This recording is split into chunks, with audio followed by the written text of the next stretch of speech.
The mysterious man known as Logan cannot trust his own mind. Who were his friends? Who are his enemies? Are they perhaps all one and the same? Well, let's hop into the pages of Ultimate Wolverine issue number 5 and find what happens next together, shall we? So then, as we join the issue proper, we are once again in Eurasia, this time at a bar where we are introduced to a jacked up blonde man with clawed fingers going by the name Vasily Kridov. Of course, that's not his real name, as we discover in the appendices in the back of this issue. This is in fact the new Ultimate version of Victor Creed, aka Saber-Tooth, who in this new universe is a far cry from his savage, cruel self in the main 616 universe. In fact, it seems that this version of Saber-Tooth is actively involved in the Mutant Underground Railroad, helping those in need like this little kid version of Leech and his friend escape persecution from Colossus and his ruling party. It's heavily implied that this Victor Creed has been around for a very long time and has tons of amazing stories to keep the kids entertained while they wait for their ride out of town. In fact, Saber-Tooth was just about to tell the story about the time he escaped the Serbian gulag with his friend Logan. But unfortunately, he doesn't get to tell that tale, as his super senses at that very moment end up picking up the sound of a military aircraft overhead. A raid is no doubt coming, and because of that, Saber-Tooth batten downs the hatches and waits for the worst, and indeed, the worst comes in the form of the Winter Soldier. Here's the thing though, even though he's wearing a mask much like a bunch of the other X-affiliated characters that Logan has run across before, Victor sees right through this disguise. Victor knows this is Logan, and that's because the two had a shared history, not that any of that does anything to protect Victor from Logan's wrath. In a very cool and creative bit, the Winter Soldier cuts off Saber-Tooth's arm very early in the fight, and he'll spend the rest of the issue slowly but surely regrowing it over time. Now, Victor isn't dumb. He knows that there's something very wrong with Logan here. For one, he's not saying anything. He's a shadow of his former self, and not too long ago, Victor knew Logan very well. They were both part of the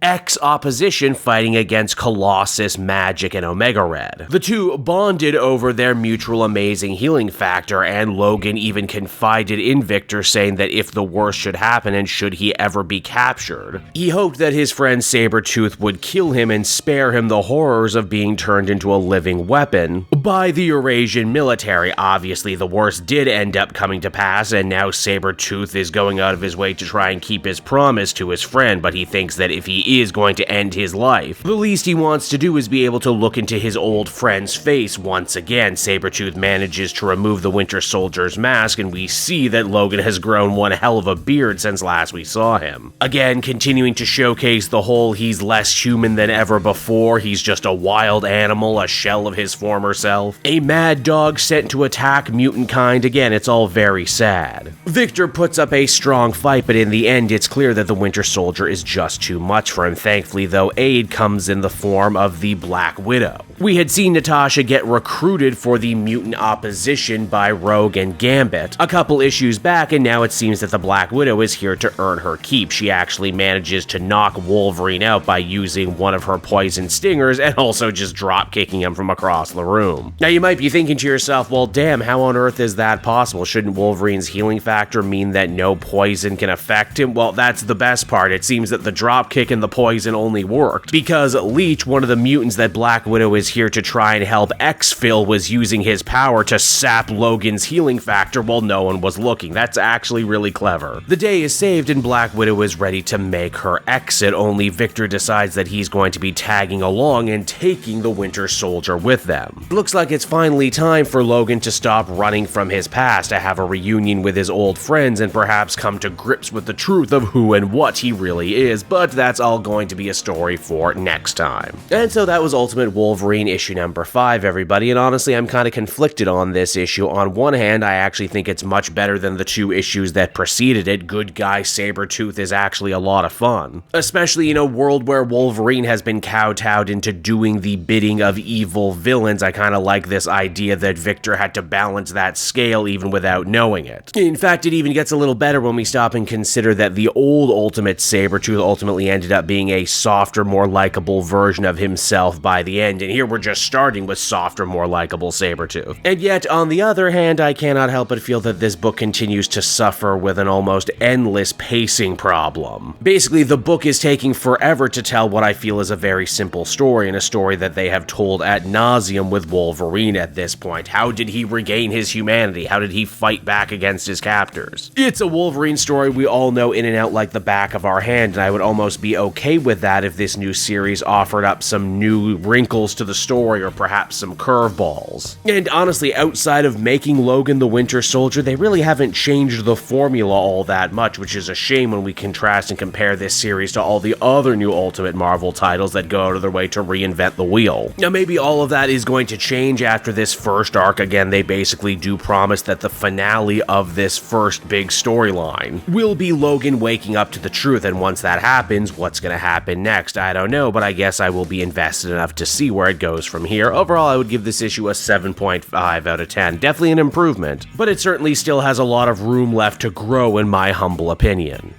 Hey there everyone, it's your pal Cape Joel again, and if you're seeing my face right now, that means you watched to the end of the video, and I'll always be grateful for that. Retention helps in this crazy YouTube game, and so does becoming a patron. If you head on down to the description, you can find a link to my Patreon page.